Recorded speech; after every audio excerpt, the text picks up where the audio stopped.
حيدر الشمس المزهرة، حيدر القوة القاهرة، الله زكاه طهارة، صور وسبحان الصور وودع الأسرار حيدر الكفة الراجحة، حيدر الصفقة الرابحة، الله بكتابه مادحة، منه غيره ساق الكوثر والشفيع بيوم المحشر. اصغى واستمع يا طالب الرشد، ما الذي فيه المصطفى قد خص والمرتضى علي. علي على علم، علي على علا، علي ولي الله صلوا على علي.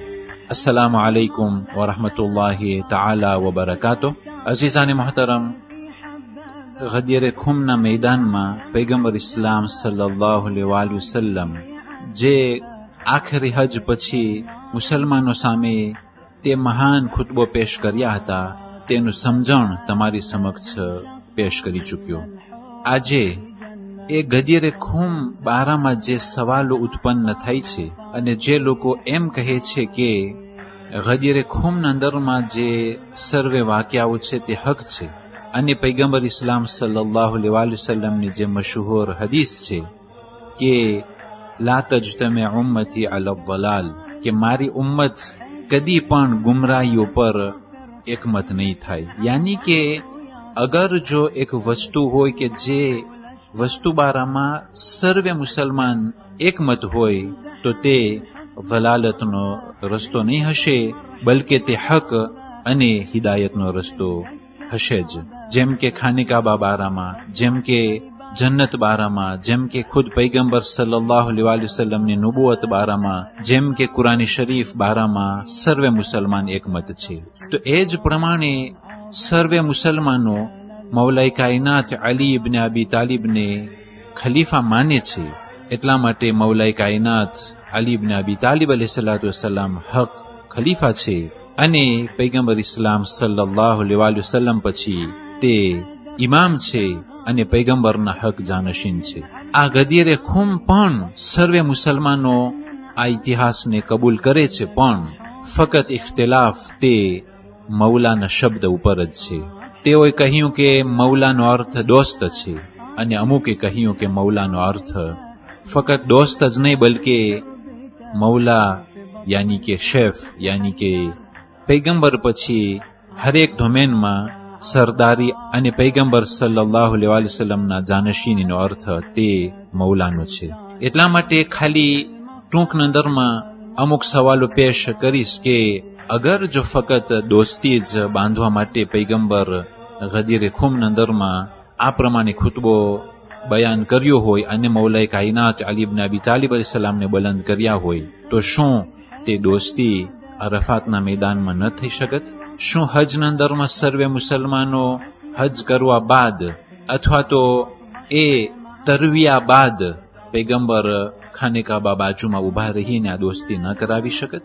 શું મદીના પહોંચી પૈગંબર ઇસ્લામ સલ્લલ્લાહુ અલૈહિ વસલ્લમ તે મિંબર ઉપર તશરીફ લાવી અને મુસલમાનોને ન કહી શકત કે અલી તમારો દોસ્ત છે, અને જેટલી પણ જંગો અલીએ કરી છે તે અલ્લાહના હુકમથી તે મુશરિકોનો સામનો કર્યો હતો, અને જેટલા પણ કતલ થયા તે અલ્લાહ તથા તેના રસૂલના હુકમથી હતું. એટલા માટે અલી ઇબ્ન અબી તાલિબથી બદલો ન લેજો.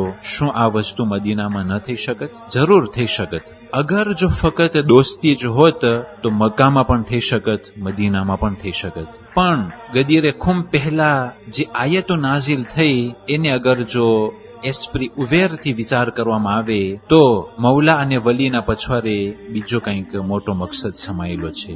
એ તબલીગની આયત મશહૂર છે, અય રસૂલ તબલીગ કર જે અલ્લાહ તરફથી તારા ઉપર નાઝિલ થયું છે. અગર જો તું ન કર્યો તો જાણે કે તું કોઈ પણ પેગામ પહોંચાડ્યો જ નથી. અગર જો આ દોસ્તીની જ વાત હોત તો આ દોસ્તી ઉપર લાખો સલામ કે આ દોસ્તી એટલી ઇમ્પોર્ટન્ટ કે આ દોસ્તી બારામાં બયાન ન થાય તો જાણે કે કોઈ પણ પૈગંબર ઇસ્લામ 23 વર્ષની જિંદગીના અંદરમાં પહોંચાડ્યા જ નથી. ત્યાર પછી આ ગરમીના મોસમમાં સૂરજ બહુ જ તપી રહ્યો હતો અને અસહાબો તેઓની અબાને પગ નીચે રાખતા હતા. એટલી ગરમી એ હોવા છતાં પૈગંબર સર્વેને બોલાવી અને આ પ્રમાણે ખુતબો બયાન કર્યા. અને તેઓ મિંબર લાવવા પહેલા કહ્યું હતું કે યા રસૂલલ્લાહ, તમે ઊંટ ઉપર કે ઘોડા ઉપર ચડી જાઓ અને અમો ઉતરી જાય છે, તમે તમારું બયાન કરો. પણ પૈગંબર સલ્લલ્લાહુ અલૈહિ વસલ્લમ શા માટે તે મિંબરની તલબ કરી અને મિંબર ઉપર ચડી અને આ પ્રમાણે મન કુંતુ મૌલાહુ ફહાદા અલીઉન મૌલાનું જે આ મશહૂર હદીસ